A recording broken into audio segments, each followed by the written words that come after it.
flag of the United States of America and to the republic for which it stands, one nation under God, indivisible, with liberty and justice for all.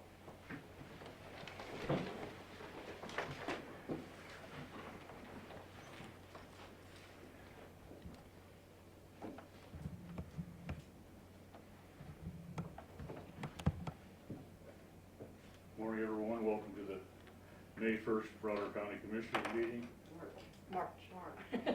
Yeah, you skipped a couple months there, sir. Missed 2 months already. Felt like spring out there. March 1st It's meeting. quantum leap. We'll open the meeting up with public comment. I will, Tim and ma'am, you need to put masks on. There's a county policy in county buildings that masks will be worn. Okay, Mr. Chair, Yes. I would like to address that with public comment if I can, may. Okay. Okay?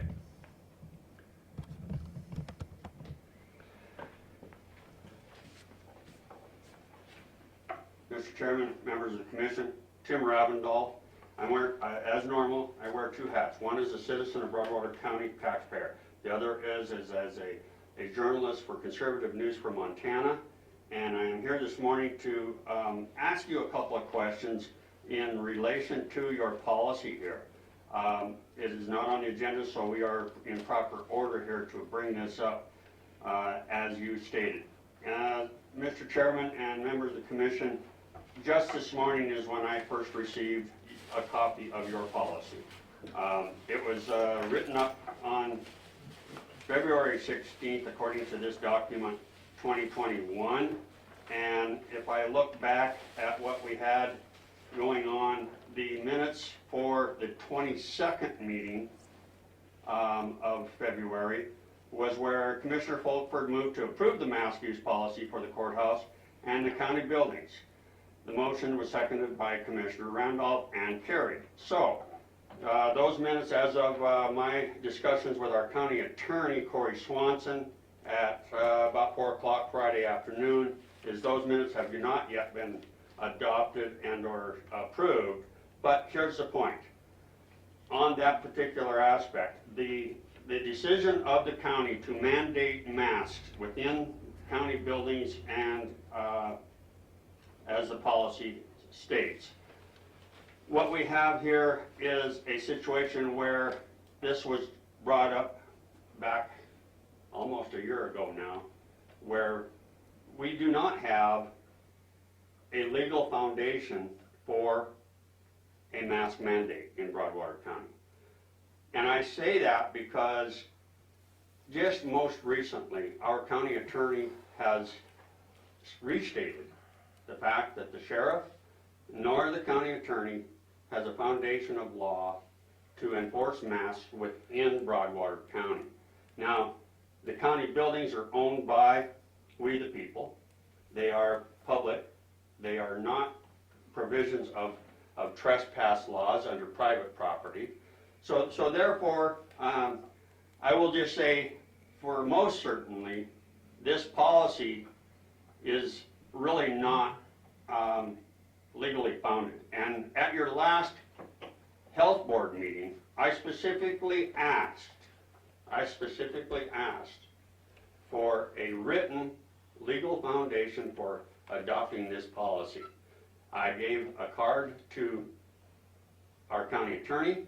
I gave a card to the chair of the board. I gave a card to Commissioner Folkford, and I asked specifically that as soon as possible, get me that legal foundation. As of this moment, I have not received anything on that. Okay, so I asked the board that if you have a policy, then it must be, according to my understanding and experience in government, must be founded in the Constitution. And if my constitutional rights are compromised by policy or a rule, then there is no reason for that policy to be in effect without going through the proper due process afforded to the citizens. Again, let's go one more step. Today's agenda, which kind of comes back to that minutes on the 22nd, the agenda does not clearly state what is really happening within the county. And I will just say, this policy adopted by the county commissioners needs to be validated with law. That's my position here today, folks. Because if it's not, where do the rights of the citizens really come in on the back seat here? We cannot continue down this road based on fear and assumption. We just can't. And I have been exposed to a lot of this, both at the legislature personally and basically across the country here with a lot of people. And this is the founding position that I want to make sure I make clear here this morning in this public comment period. I know I've exceeded my time normally allowed here, and I appreciate your indulgence, but please, I would like to make sure that I ask specifically, what is that legal foundation for adopting a policy that violates my rights? And not just my rights, but the rights of every citizen in this county. And with that said, Mr. Chairman and members of the commission, I will just say that in the event that this is really, it's almost like a fast track of last minute, because following the legislature and following what's going on here with our local government, today we have House Bill 121 going for a third reading. We also have today going for a second reading House Bill 501. Those two bills carry a lot of influence on what we're talking about right here in public comment, as well as what's on your agenda for the rest of this meeting today. It's very important that we don't put the cart before the horse like's been done in the past here in Broadwater County, and I implore upon all of you to take really seriously that concern and act appropriately. With that, I again thank you for your time this morning. I'm sorry, Gina Satterfield, apologize. When you're in the middle of an outbreak, wearing a mask might make people feel a little bit better, and it might even block a droplet, but it is not providing the perfect protection that people think that it is. And often, they are unintended consequences. People keep fiddling with their mask and they keep touching their face. A wacko. And he is sitting here talking out of two sides of his mouth, saying, oh, wear the mask now. Don't wear the mask. Oh, it makes you feel better. This is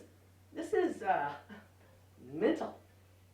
So acting as mental health people at this board is crazy. And I look at it this way. All the parents in this county should be suing, knowing this information. I hope they know it. I'm going to get this information out here. They should be suing you people for allowing this to happen. Knowing this information now, how much money you're going to ask for. The parents should be suing this and the school board for putting their children at risk every day. Now, we did some testing with a CO2 monitor, okay? And I can tell you in this room, it varies every time you open up the door. Every time it opens up the door, you might be a little cooler, but by God, you're getting some oxygen. And you could say that these doctors, when they're doing surgery, that, they wear them all the time. They're also in a sterilized environment. They have extra oxygen airflow into those rooms. We don't have that. They also do not touch their masks, and they change them all the time. So you're telling me, or looking at your desk, or writing whatever you're writing, that your oxygen supply is adequate? No, it is not. It doesn't only cause this. You know you're not getting, they know through experiments all over the world that you're not getting significant amount of oxygen, arterial oxygen, it blocks it.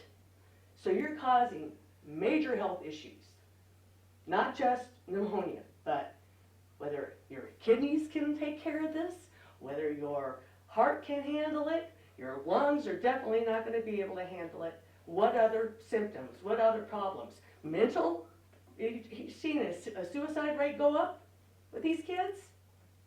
This is the reason why Not only am I not gonna wear your mask ever, but I'm gonna sound it loud and clear what you are doing and what you are practicing, which is Munchausen syndrome by proxy. You know this information. I'm a hairdresser, not anything bright, but by God, I can go do the research. Go do your research. Quit pimping this Fauciism. It's disgusting, and it's time to be done. Enough is enough.